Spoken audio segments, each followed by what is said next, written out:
आणि ह्याच्यावरती अजून खोल अभ्यास करायचा आहे. आमेन. थोडा आपण ह्याच्यामध्ये खोल जात. आता मी व्हिडिओ थांबवत आहे, पण बायबल बंद करू नका. ह्या विषयामध्ये खोल अजून अभ्यास करा, अजून खोल जा, अजून स्वतःच्या ज्ञानात अजून भर करा आणि थोडासा वेळ काढून जेव्हा अभ्यास होईल त्यावेळेस प्रार्थनेला बसा आणि पवित्र आत्म्याचं स्वागत करा. पवित्र आत्म्याचा अभिषेक येणं अतिशय गरजेचं आहे. अभिषेक आल्यानंतर तुम्हाला अभिषेकाने भरावं अशी प्रार्थना करा, आणखीन भरावं अशी प्रार्थना करा. चला आपण प्रार्थना.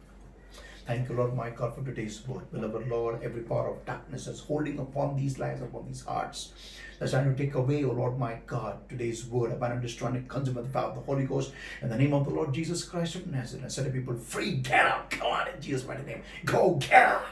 And beloved Lord, my God, I speak your faith, I speak your presence, I speak your anointing upon them, Lord. Touch and fill them, Lord, my God, wherever they are right now.